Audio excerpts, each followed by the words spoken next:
नाजरीन, इस हकीकत से इनकार नहीं किया जा सकता कि जो कौम अपनी तहजीब और सकाफ़त को नज़रअंदाज कर देती है वो अपनी शनाख्त खो देती है। यही हाल हिंदुस्तान के रिवायती खेलों का है जो कि रफ्ता रफ्ता मंजर से ओझल होते जा रहे हैं। दौर हाजिर के नौजवान मगरबी तहजीब और खेल के दिलदादा होते जा रहे हैं, जिसमें क्रिकेट का जुनून सर चढ़कर बोल रहा है। वहीं दूसरी जानिब मुल्क के दीगर खेल जैसे कबड्डी, हॉकी, तैराकी, तलवारबाजी और कुश्ती का काफ़ी बुरा हाल है। ताज्जुब की बात तो ये है कि आज भी क्रिकेट दुनिया के सिर्फ 15 से 20 मुल्कों में ही खेला जाता है, जबकि दुनिया के बाकी ममालिक अभी भी क्रिकेट में दिलचस्पी नहीं लेते। हमारे कंट्री का जो गेम है, सबसे पहला खेल जो है हमारे कंट्री का नेशनल गेम जो कहा जाता है वो है रेसलिंग, इंडियन स्टाइल रेसलिंग, और उसके बाद में कोई आता है तो वो कबड्डी है। अब ये जो दूसरे जो गेम आए हैं ये सब बाहर से आए सो है, इसको बढ़ावा दिया जा रहा है, पहलवानी को बिल्कुल पीछे कर दिया गया। दौरे हाजिर में क्रिकेट एक कारपोरेट खेल की सूरत इख्तियार कर गया है। 2020 और वर्ल्ड कप क्रिकेट के नाम पर करोड़ों और अरबों रुपए का सरमाया लगाया जा रहा है। हद तो ये है कि लोगों की ज़्यादा से ज़्यादा तादाद को इस खेल की जानिब रागिब करने के लिए बेहूदगी का मुजाहरा आम हो चुका है और खुलेआम चेयर गर्ल्स को बेहुदा अंदाज में नाचते हुए दिखाया जा रहा है और जीतने वाली टीम को लाखों में नहीं बल्कि करोड़ों में इनामात भी दिए जा रहे हैं। हालांकि हमारे मुल्क के दूसरे रिवायती खेल मंजरे आम से ओझल होते जा रहे हैं। फन कुश्ती भी उन्हीं में से एक खेल है जो सदियों से हमारी तहजीब का अटूट हिस्सा रहा है, लेकिन आज बदहाली का शिकार है। हमारे मुल्क में क्रिकेट की मकबूलियत का ये आलम है कि क्रिकेट खिलाड़ियों के नाम बच्चे बूढ़े सभी की ज़बान पर हैं। वहीं दूसरी जानिब हिंदुस्तान के नामी गिरामी पहलवान जैसे दारा सिंह, परवीन कुमार, अकरम और किंग कांग वगैरह के नामों से शायद ही आज के नौजवान वाकिफ़ हों। फ़न कुश्ती सदियों से हमारी तहजीब का अटूट हिस्सा रहा है। राजा महाराजा और नवाब सदियों से इसकी सरपरस्ती करते आ रहे थे, लेकिन जो ही जागीरदारी निज़ाम का ख़ात्मा हुआ, फ़न कुश्ती अपने सरपरस्तों से महरूम हो गई और रफ्ता रफ्ता ज़ुबूहाली का शिकार हो गई। जब तक जागीरदारी समाज था, हमारे पास जागीरदार मौजूद थे, वो पहलवानों की हिम्मत अफजाई करते थे, हौसला अफजाई करते थे और इस फ़न को फ़रोग़ देते थे। फ़न कुश्ती की मौजूदा सूरत हाल का जायज़ा लेने से इस बात का अंदाज़ा होता है कि आज भी हिंदुस्तान के बाज़ सूबों मसलन महाराष्ट्र, कर्नाटक, पंजाब और आंध्र प्रदेश वगैरह ने कुश्ती पर तवज्जो मरकूज़ कर रखी है।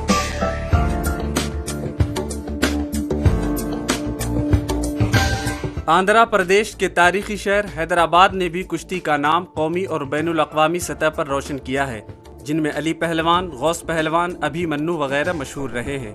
बारकस के पहलवान बड़े मशहूर थे, अली पहलवान, रहीम पहलवान वगैरह। मेरे वालिद मोहतरम हिंदुस्तान के नाम और शोहरत याफ्ता पहलवान हैं, गौस पहलवान। अपने बच्चों को लेकर वो कुश्ती लड़े हैं। 47 से कुछ पहले आंध्रा केसरी के नाम से मुकाबले शुरू हुए हैदराबाद में, जिसमें उदा पहलवान ने पहली मरतबा, हैदराबाद के उदा पहलवान ने जो बेगम बाज़ार में रहते थे, ये कुश्ती जीती थी। इन्हीं के हम असरों में एक मदन पहलवान भी थे जो चूड़ी बाज़ार की तालीम में अपनी मशक किया करते थे। बेगम बाज़ार में जहाँ मज़दूरों का अड्डा है, वहाँ पे एक मुसलमानों की अब्दुल्ला पहलवान की तालीम थी और वहीं पे उदा पहलवान अपनी मशक्क़त करते थे, वर्जिश किया करते थे।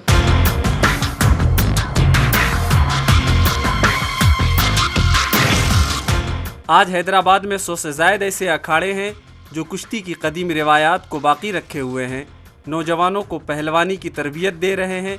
इन अखाड़ों की शोहरत दूर दराज इलाकों तक फैली हुई है, जिनमें उदा पहलवान, साले बिन खल्लाकी, नूरानी तालीम, हनुमान व्यायामशाला जैसे अखाड़े बहुत मशहूर हैं, जो अपने नौजवानों को पहलवानी की तरबियत देकर रुस्तम हिंद, आंध्रा कैसरी, हिंद कैसरी वगैरह मुकाबलों के लिए तैयार करते हैं। पहलवानों को बनाने के लिए उन पर तवज्जो देना है कि ये पहलवानी कर रहे हैं, इनको state level, national level, international level पर जहाँ तक इनसे हो सका ये अपन कोशिश करता है, एक कोच करता है कि ये ऐसे सतह पे लड़के अपना नाम रोशन करे। जिस समय हमारा हैदराबाद का भी हमारे पास पुराने शहरी नंबर 1 पहलवान है, जो आज इसकी कई मान्यता नहीं है, केवल भारत में भी इसकी मान्यता नहीं है, लेकिन ईमानदारी के साथ पहलवानी को प्रोत्साहन देते हुए पहलवान हर घर से बनने का प्रयास सिर्फ पुराने शहर में नजर आता है, जैसा बारकस, याकतपुरा, पंजागुट्टा एक ऐसा अखाड़ा है। नाजरीन, आज के इस प्रोग्राम में हम आपको फन्ने कुश्ती से वाकिफ कराएंगे और इस खेल के उसूल व ज़वाबित और तौर तरीक़ों से भी आशना कराएंगे कि ये कैसे खेली जाती है, और साथ ही साथ इसकी तारीख़ का भी जायज़ा लेंगे और मौजूदा सूरत हाल के मुतल्लिक़ भी जानने की कोशिश करेंगे।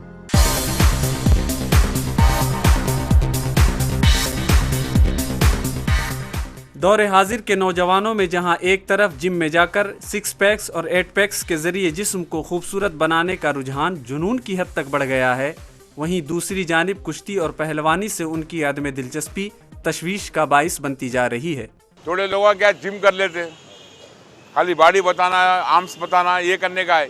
ये पहलवानी ऐसी चीज़ है, इसके अंदर घसना पड़ता खूब, और वहाँ वो पहलवान आ नहीं सकता बॉडी बिल्डर। हिंदुस्तान में जिस्म को शेड्यूल बनाने के लिए मुख्तलिफ वर्जिशों का चलन आम रहा है, मसलन दौड़, तैराकी, तलवारबाजी और डंड बैठक वगैरह। कदीम हिंदुस्तान में स्कूली तालीम के साथ साथ जिस्मानी तरबियत पर भी जोर दिया जाता था। सेहतमंद रहना हर इंसान की ख्वाहिश होती है, इसके लिए जिस्मानी वर्जिशें की जाती थीं। इन जिस्मानी वर्जिशों में कुश्ती और पहलवानी को फौकियत हासिल थी। शायद लोगों को ये पता नहीं कि बहादुर यार जंग ने बेगम बाज़ार में अपनी ड्योढ़ी के बाजू में रंगीन तालीम के नाम से एक वर्जिशगाह बनाई थी वहाँ पे, और वहाँ बाज़ाब्ता नौजवानों को वर्जिश की तालीम दी जाती थी। अभी भी ये तालीम बाकी व बरकरार है। कुश्ती के मुकाबले को दंगल कहते हैं। हिंदुस्तान के मुख्तलिफ सूबों में वक्तन फ़ौक्तन कुश्ती के मुकाबले मुनक़िद होते रहते हैं। हर जगह के दंगल के अलग अलग कुछ उसूल व ज़वाबित हैं। उमूमन जो पहलवान दूसरे पहलवान को चित कर दे या दूसरा पहलवान हार मान ले तो उसको शिकस्त खुर्दा तस्लीम कर लिया जाता है और चित करने वाले को फातेह करार दे दिया जाता है। जदीद टेक्नोलॉजी ने जहां दूसरे खेलों को मुतासिर किया है, वहीं उसके असरात से कुश्ती भी महफूज नहीं रही और कुश्ती के उसूल व ज़वाबित में भी तब्दीलियां आई हैं। पहले कुश्ती के मुकाबले मिट्टी पर होते थे, अब ज़्यादातर मुकाबले मेट पर कराए जाते हैं। मिट्टी की कुश्ती में लंगोट पकड़ने और बांगड़ी के दाव लगाने का चलन आम था, लेकिन अब मेट की कुश्ती में इन दोनों दावों पर पाबंदी लगा दी गई है। लेकिन इन तमाम चीज़ों के बावजूद कुश्ती की शक्ल आज भी वही है जो कदीम दौर से चली आ रही है। कुछ भी चेंज नहीं है, वही है सब। कुश्ती मिट्टी का अलग है, गद्दे का अलग है, दांव पे सब एक ही है। 2-3 दावा मिट्टी वालों के पास है अच्छे, वो लोगों के पास, गद्दे वालों के पास दावाओं ने वो बांगड़ी ने वो नहीं करना, हाथ ने मोड़ना, झांगिया नहीं पकड़ना। ये बगैर झांगिया पकड़े कुश्ती होती नहीं। मिट्टी में भी आजकल क्या करे, गवर्नमेंट निकाल दी कि बोले पॉइंट का हिसाब करो। अब पॉइंट से लड़ाई तो ताकत आजमाई जाती नहीं। एक आध पॉइंट ले लेके बड़ा पहलवान खामोश हो जाता वो कुश्ती वहाँ का वहीं बराबर करके पॉइंट से जीता। चितपट कुश्ती हुई तो मज़ा आ जाता, ताकत मालूम होती उसकी, इसको कितनी ताकत इसमें है, कितना क्या है। जैसा मैदानी कुश्ती रही तो बांगड़ी नहीं मारते, टूर्नामेंट की कुश्ती हो रही तो उस पर गर्दन पे घुटना नहीं रखते। एक दांव है, कोंडा बोल के वो दांव है, वो भी नहीं डाल सकते। अब मट्टी की कुश्ती में बांगड़ी बैंड है, अभी कहीं देते कहीं नहीं देते, और गद्दी की कुश्ती पे बांगड़ी चालू है। उस पर थोड़े रूल्स अलग है, इस पर थोड़े रूल्स अलग है। ये एक हकीकत है कि पहलवानों की ग़ज़ा बहुत सकील और मुक़व्वी होती है और माहाना इस पर 5 से 10 हज़ार रुपये का खर्च आता है। लेकिन जब हमने पहलवानों से उनकी ग़ज़ा के मुतल्लिक़ तफसील जानने की कोशिश की तो तमाम पहलवानों ने ग़ज़ा के ताल्लुक़ से तफसील बताने से गुरेज़ किया। उन लोगों का मानना है कि ग़ज़ा के मुतल्लिक़ आम लोगों को भी बता दिया जाए तो फिर उस ग़ज़ा में तासीर बाकी नहीं रहती। कुछ पहलवानों ने मुख्तसर तौर पर बताया कि दूध, अंडा, बादाम, घी और ठंडाई उनकी अहम ग़ज़ाएँ हैं और इनमें ठंडाई को सबसे ज़्यादा अहमियत हासिल है। हमारे लिए पहलवानी के अंदर ठंडे का बहुत बड़ा महत्व होता है, और ठंडाई जो है खाली बादाम से जो है ठंडाई नहीं बनती। ठंडे के लिए और कई नमूने के जो है तो मसाले होना बहुत ज़रूरी है, जैसा कि बादाम है, जैसा कि उसके अंदर जो है सौंफ है, खसखस है, धनिया है, खरबूज तरबूज के बीज है, हाँ, गुलाब पत्ती है और इलायची है, काली मिर्ची है। ये चीज़ डालने से ठंडाई बनती है, खाली बादाम खाने से ठंडाई नहीं होती। और इसकी जो है ये मसाला मिलाने से बादाम की ताकत बढ़ती है, वो पीने से जो है तो बादाम पहलवान की शक्ति आती है। अच्छी ग़िज़ा क्या है? दूध है, मटन गोश्त है, ड्राई फ्रूट्स है, ये चीज़ें पहलवान को खाना पड़ता। पहलवान दूध पीता है, सुबह 1.5 शाम 1.5 लीटर दूध पीते पहलवान, और 200-250 बादाम की ठंडाई, और घी रहता है, मस्का रहता है, फ्रूट रहता है, ड्राई फ्रूट, ये सब चीज़ खाना पड़ता है जब जाके एक मुकाम होता है। खाली खाएंगे बोले तो पहलवान नहीं, खा के फिर एक्सरसाइज करना पड़ता। एक्सरसाइज करेंगे, अच्छी एक्सरसाइज करेंगे तो वो सब चीज़ हम पचा सकेंगे, उसका कुछ फ़ायदा होगा। हम एक्सरसाइज नहीं करेंगे, खाएंगे बोले तो बैल बन जाएंगे सिर्फ, और कुछ भी नहीं।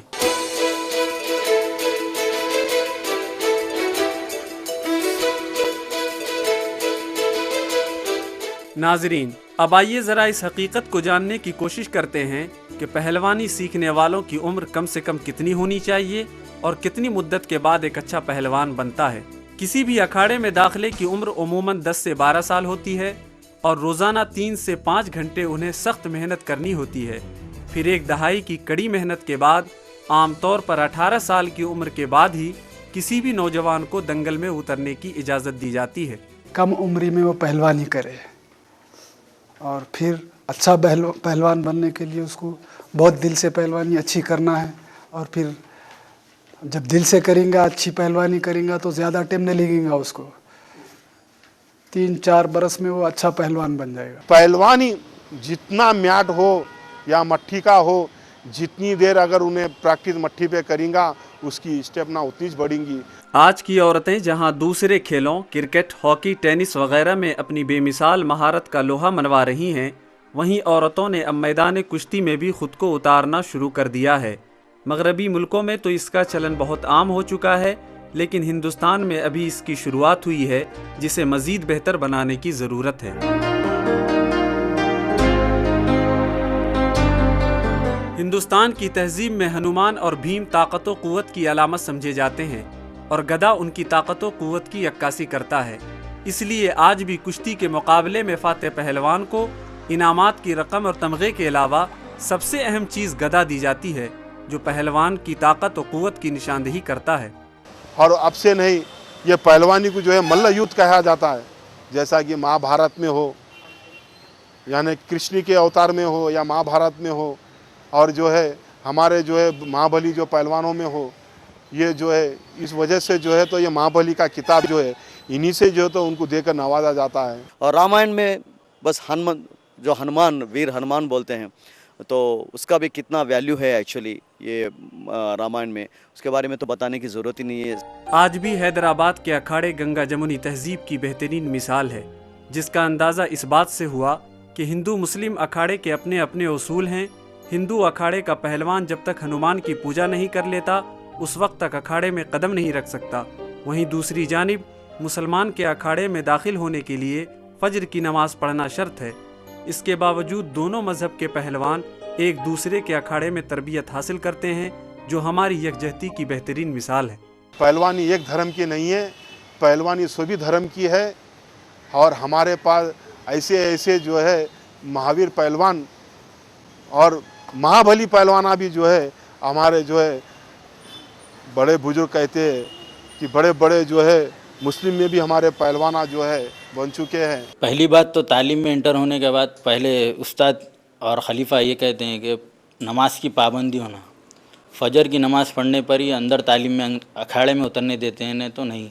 और इसके बावजूद भी अखलाक की हद तक तो बहुत अच्छी तालीम है, पहले अखलाक ही सिखाया जाता है यहाँ पर। कौमी सतह पर मुनक़िद होने वाले अहम तरीन कुश्ती मुकाबलों में जो टाइटल दिए जाते हैं, उनमें हिंद केसरी, भारत केसरी, रुस्तम हिंद वगैरह बड़े अलक़ाब व खिताबात हैं। ये अलक़ाब लफ्ज़ी तौर पर तो बहुत भारी मालूम होते हैं, लेकिन इनके साथ दी जाने वाली रकम इतनी कम होती है कि जो पहलवान की चंद महीनों की ग़ज़ा के लिए भी नाकाफ़ी होती है। यही हाल सूबाई सतह पर कुश्ती में दिए जाने वाले अलक़ाब व खिताब आंध्रा केसरी, पंजाब केसरी के इनामी रकम का भी है। मैं 5 टूर्नामेंट लड़ा, जिसमें हिंद केसरी है, भारत केसरी है, और आंध्रा केसरी है, साउथ इंडिया केसरी है, और महापुर केसरी है। रिवॉर्ड के लिए मैं एप्लीकेशन डाला था गवर्नमेंट में, उसके लिए एप्लीकेशन डाला था। ये है, अभी तक इसका कोई जवाब नहीं आया वापस, रिप्लाई कुछ नहीं। अब आइए ज़रा इस हकीकत को जाने कि कुश्ती की शुरुआत कहाँ हुई और कुश्ती ने कहाँ फ़रोग़ पाया। इस सिलसिले में हतमी तौर पर कुछ कहना बहुत मुश्किल है। कुश्ती के मुतल्लिक़ ये माना जाता है कि इसका मूजिद यूनान है, लेकिन ज़्यादातर दानिश्वर और मौर्रिख की राय ये है कि कुश्ती की शुरुआत 132 क़ब्ल मसीह में ईरान से हुई और वहीं कुश्ती ने फ़रोग़ पाया। बाज़ लोग हिंदुस्तान को भी इसका मुजिद मानते हैं। देखिए, किसी एक मुल्क को इसका मुजिद या जो है ना शुरुआत के लिए हम जिम्मेदार नहीं करार दे सकते। ईरान के बारे में जो ये कहा जाता है, ये दरअसल रुस्तुम और सोहराब की वजह से, यहीं से ये फन शुरू हुआ है। 1962 से 1970 तक का ज़माना आज़ाद हिंदुस्तान में कुश्ती का सुनहरा दौर रहा है। 1962 में हुए कुश्ती के आलमी मुकाबलों में हिंदुस्तानी पहलवानों ने 12 तमगे हासिल करके इस फन में अपनी महारत का लोहा मनवाया था। फिर हिंदुस्तानी पहलवानों की चमक दमक उस वक्त देखने को मिली जब 1967 में दिल्ली कुश्ती के आलमी मुकाबले का मेज़बान बना। ये वो वक्त था जब हुकूमत की सरपरस्ती पहलवानों को हासिल थी। आंध्र प्रदेश स्पोर्ट्स अथॉरिटी जो है ये बाकायदा मुकाबले भी करवाती थी और हौसला अफजाई भी करती थी, हर साल होते थे, लेकिन गिरधारी पहलवान के बाद ये ख़त्म हो गए। हम सब जानते हैं कि 60s और 70s में कुश्ती कितना पॉपुलर था और दारा सिंह से लेके किंग तक जो है कितना उसका जो है इंटरेस्ट को उन्होंने ज़िंदा रखा एक्चुअली थिंक। उसके बाद लोगों को मतलब इंटरेस्ट डेवलप हुआ और बच्चे जो है मैं भी दारा सिंह क्यों ना बनूं करके जो है आज भी लोग सोचते हैं कि लेकिन दारा सिंह तो कोई बन नहीं सकता, कोई मोहम्मद अली नहीं बन सकता, ये सब जानते हैं।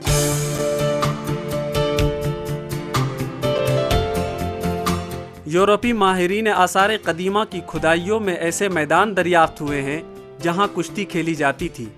तारीख़ के मुताला से ये इल्म भी होता है कि रूम के अलावा कुश्ती ईरान, चीन और हिंदुस्तान में थोड़े बहुत फ़र्क के साथ मौजूद थी। ज़रबुल अमसाल पहलवान रुस्तम और सोहराब ईरान के रहने वाले थे। हिंदुस्तान में भी रामायण और गीता में हनुमान और भीम का जिक्र मिलता है। कि आप अगर महाभारत से लेके अगर रामायण तक देखेंगे तो सभी लोग जानते हैं कि कितना मतलब ये कुश्ती पॉपुलर था एक्चुअली थिंक। जो हनुमान, वीर हनुमान बोलते हैं, और भीम और दुर्योधन से लेके और काफ़ी लोग मतलब किस तरह से मतलब उसका मज़ा लेते थे।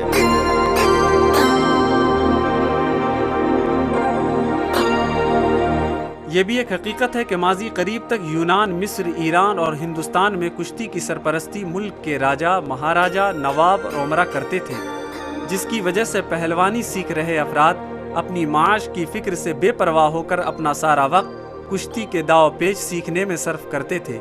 इंडिपेंडेंट आने से पहले जितने राजा रजवाड़े थे वहाँ पर नंबर 1 पोजीशन पर आज जैसा क्रिकेट का पोजीशन है, वैसा भारतीय शैली कुश्ती जो मट्टी की कुश्ती कहते हैं, वैसे हमारे इस धूलपेट में लगभग 28 से 30 दंगल है। भरपूर जब 24 आवर्स पहलवान उसमें कसरत करते थे वो ज़माना। इन शाही नवाबों और उमराओं की सरपरस्ती और पजीराई ही का नतीजा था कि बड़े बड़े पहलवान मंजर आम पर आए। खुद हमारे मुल्क में नवाब और पटियाला की सरपरस्ती से गामा और करीम बख्श जैसे पहलवान पैदा हुए जिन्होंने बैनुल अक़वामी शोहरत हासिल की।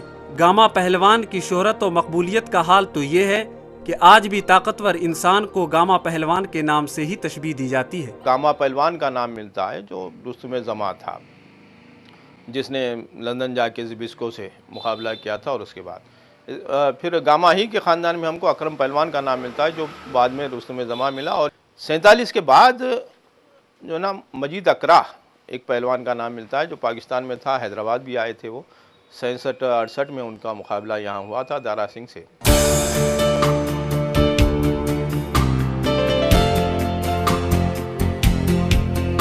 अब आइए ज़रा रियासत आंध्र प्रदेश के तारीखी शहर हैदराबाद की कुश्ती के बारे में जानने की कोशिश करते हैं। हैदराबाद में पहलवानी को मकबूलियत यमनी अरब पहलवानों से हुई जो 1818 में आसिफ जाह सोम के दौरे हुकूमत में हिंदुस्तान आए और हैदराबाद के नवाही इलाके बारकस में आबाद हो गए थे, जिन्हें मकामी ज़बान में चौश कहा जाने लगा।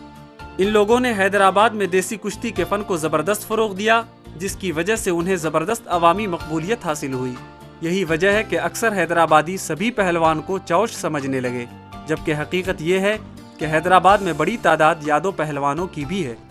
हैदराबाद में फ़न कुश्ती के 2 मुकाम ख़ास तौर पे काबिल ज़िक्र हैं। एक तो बेगम बाज़ार जहाँ ज़ाकिर हुसैन पैदा हुए थे, और दूसरा बारकस। चौश पहलवान आज तक इस फन को अपने सीने से लगाए हुए हैं। उनके अपने अखाड़े और उस्ताद हैं जहाँ वो आज भी पहलवानों को तरबियत दे रहे हैं, और किसी भी तरह की माली इमदाद ना होने के बावजूद इस फन को फ़रोग़ देने में तन मन धन से लगे हुए हैं। तो जब इतने टाइटल हासिल करने के बावजूद तो गवर्नमेंट सरकार यहाँ की स्टेट के अपनी जो भी है तो वो लोग तवज्जो देना चाहिए ना भाई, आए दिन स्टेट को इतने बड़े टाइटल लेके आ रहा है ये पहलवान, इसका सपोर्ट करना चाहिए। जब सपोर्ट नहीं करते तो फिर पहलवानी में जब पहलवान यहाँ के सोचने पर मजबूर हो जाएगा कि इतने सब चीज़ लिए पीछे है, सो पहलवान को है क्या आखिर। आज हिंदुस्तान में कुश्ती किन सूरत हाल से जूझ रही है, आइए इसका भी जायजा लेते हैं। किसी ज़माने में कुश्ती हिंदुस्तान में बहुत मकबूल थी और दंगल में हिस्सा लेने वाले पहलवान की एक झलक देखने के लिए लोगों का हुजूम लग जाता था। लेकिन जदीदियत के सैलाब ने इस खेल को इतना मुतासिर किया कि अब इस बात का अंदेशा हो चला है कि आने वाली नस्ल शायद कुश्ती के नाम से भी वाकिफ ना हो।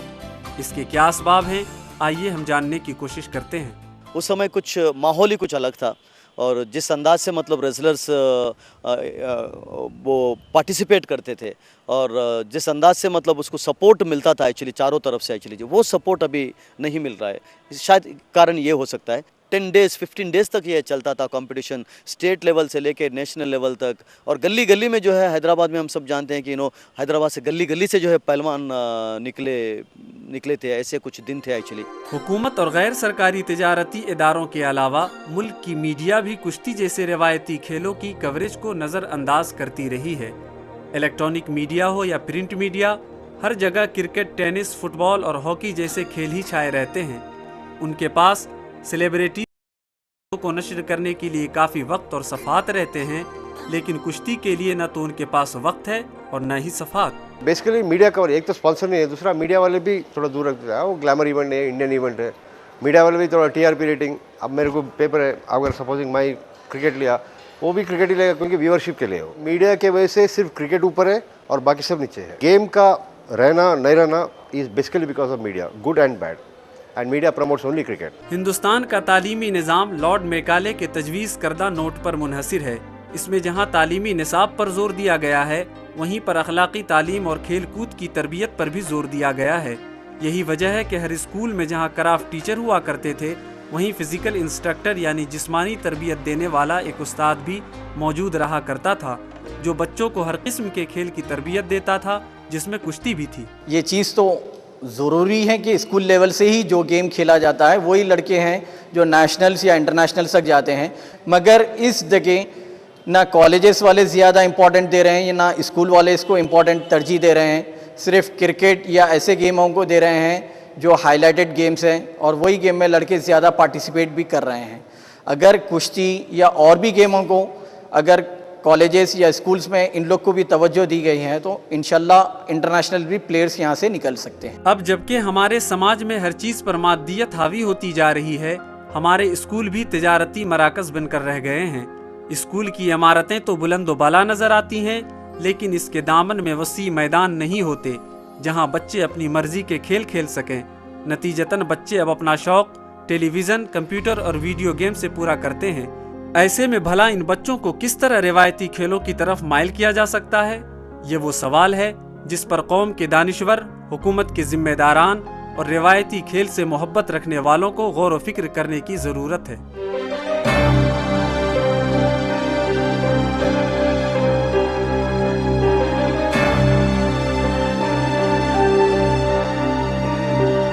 आज अगर हिंदुस्तानी कुश्ती की मौजूदा हालत का तज्जिया किया जाए तो बड़े अफसोस के साथ ये कहना पड़ता है कि ये कदीम रिवायती खेल बड़ी जुबूहाली का शिकार है। खुद हुकूमत भी इस खेल की सरपरस्ती में दिलचस्पी नहीं लेती, जिसकी वजह से दिन ब दिन अखाड़ों की हालत बद से बदतर होती जा रही है। अगर हालात ऐसे ही रहे तो फिर उसके मुस्तकबिल का अल्लाह ही हाफिज है। हुकूमत को चाहिए कि टूर्नामेंट्स कराए, हर महीने में 15 दिन में ऐसा कराते रहे, इनामात रकमात अच्छी रखे।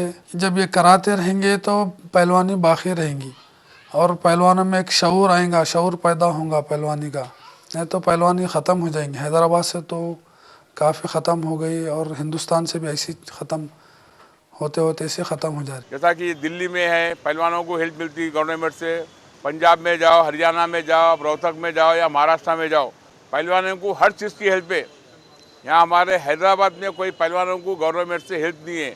हमारे हैदराबाद का बच्चा परसों एशियाड में 3rd प्लेस लेके आया, तो हमारी गवर्नमेंट उसको 1 रुपये की मदद नहीं करी अभी। यहाँ तक कि दिल्ली की गवर्नमेंट उसको 25 लाख का डोनेशन दी, लेकिन हमारी हैदराबाद गवर्नमेंट उसको 1 रुपये की मदद नहीं करती। पहलवानों को रहने के लिए भी मकान नहीं है अभी बरोबर। पहलवान कैसा अपनी ज़िंदगी गुजार रहे हैं, एक टाइम खाते हैं, कोई ऐसा भाई है कोई उनकी मदद भी करने वाला है पहलवानों को, और मदद करते भी। कोई दूध से करता, तो कोई कपड़ों से करता, कोई हर चीज़ से करता उनको मदद। वैसा करके हमारे हैदराबाद की पहलवानी जो आगे बढ़ रही। आंध्र प्रदेश में पहले काफ़ी डिपार्टमेंट में जॉब्स थे और आज सिर्फ रेलवे और बैंक में छोड़कर स्टेट बैंक ऑफ हैदराबाद ही है जो एम्प्लॉयमेंट दे रहे हैं। दूसरे डिपार्टमेंट पूरा रोक चुके हैं और इसमें कोई इसीलिए आगे नहीं आ रहे हैं। नेशनल्स या यूनिवर्सिटी गोल्ड मेडल मारने पर भी इन लोग का अपॉइंटमेंट नहीं हो रहा है।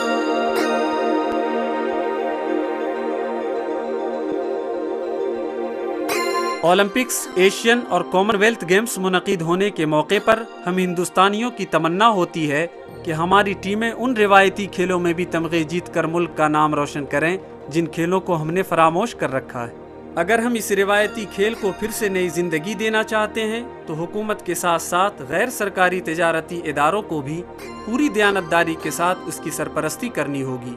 तभी इसके ऊपर छाए खिज़ा के मौसम को कुछ कम किया जा सकता है और रोशन मुस्तकबिल की उम्मीद की जा सकती है। क्रिकेट का स्टेडियम है हमारे पास, फुटबॉल का स्टेडियम है हमारे पास, हॉकी का स्टेडियम है हमारे पास, स्विमिंग पूल के ऐसे कई जो है तो स्टेडियम है हमारे पास, हर स्पोर्ट्स का जो है स्टेडियम है। लेकिन आज हैदराबाद में एक रेसलिंग जो है, पहलवानी जो है, रेसलिंग का जो है इसका स्टेडियम नहीं है। हालात के पेशे नज़र सिर्फ यही कहा जा सकता है कि दूर तक सुबह के आसार नहीं है, लेकिन दिल को उम्मीद बड़ी है कि उजाला होगा।